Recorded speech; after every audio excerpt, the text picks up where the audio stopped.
On va s'entretenir avec Olivier Ravanello du Monde en Plus. Bonjour Olivier. Bonjour. On va évoquer bien sûr cette nouvelle localité, troisième localité tombée aux mains de l'État islamique. C'est Kobani, sur la frontière turco-syrienne. En partie tombée, mais c'est vrai qu'on voit déjà des drapeaux noirs flotter ici ou là. Mais que fait donc la coalition ? Écoutez, c'est tout le paradoxe de cette coalition qui, militairement, on le voit encore et on le voit dans cette bataille de Kobani, n'est pas complètement en raccord et en tout cas pas d'une efficacité implacable. Vous le dites, à Kobani on se bat encore, il y a encore des poches de résistance qui essayent de s'opposer à l'avancée des djihadistes et vous allez voir ces images de ces drapeaux noirs qui flottent sur plusieurs bâtiments de cette ville, qui était une ville de 30 000 habitants environ. On est sur la frontière turque, c'est-à-dire qu'on est grosso modo à la frontière de l'Europe.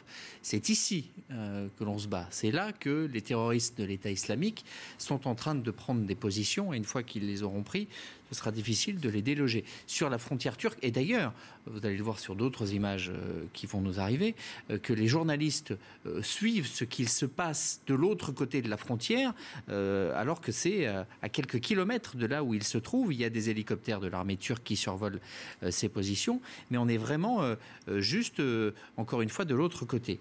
Qui se bat à Kobani ?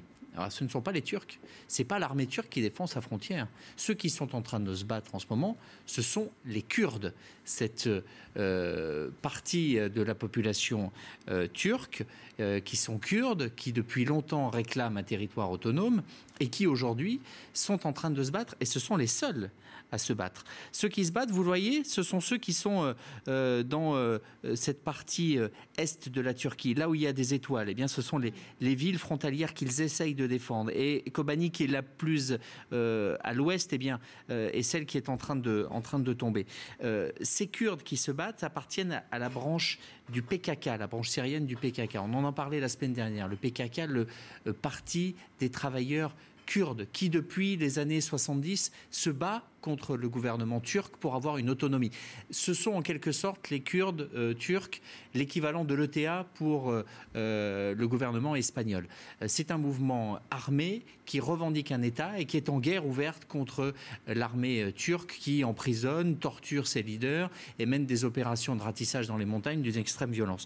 Ce combat, petit à petit, eh bien, l'armée turque avait fini par prendre l'avantage jusqu'à ce qu'il y a quelques mois, à la faveur de la guerre en Syrie, eh bien, le PKK a repris en quelque sorte du poil de la bête et a reconstitué des unités et sont repartis au combat. Mais regardez ces images, ces chars que vous voyez, ce sont des chars turcs. Vous croyez qu'ils participent au combat ?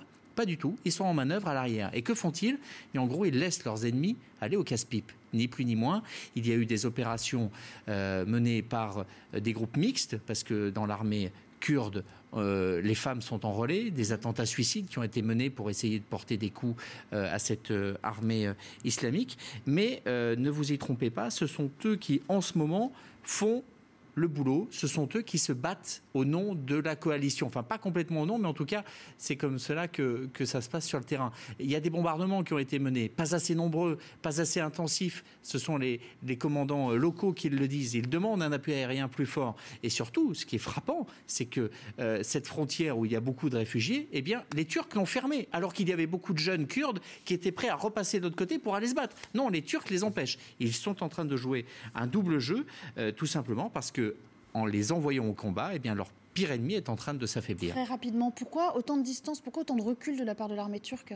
Parce que pour les Turcs, un bon combattant kurde est un combattant mort et que, eh bien, pour eux, ils jouent sur les deux tableaux. C'est-à-dire qu'en même temps, l'État islamique s'affaiblit et ceux qui les combattent, mais qui sont aussi leurs pires ennemis, sont en train de s'affaiblir aussi. Donc les Turcs laissent faire avec beaucoup de cynisme. Quant aux Européens et aux Américains, ils sont très embêtés parce que cette organisation, depuis peu, et c'était pour faire plaisir aussi aux Turcs, a été classée sur la liste noire des organisations terroristes. Donc on ne peut pas leur parler officiellement, ni leur envoyer d'aide financière, ni leur envoyer d'aide militaire. Et pourtant, encore une fois, ce sont eux qui, en ce moment, sont en train de se battre contre l'État islamique et en lieu et place de la coalition.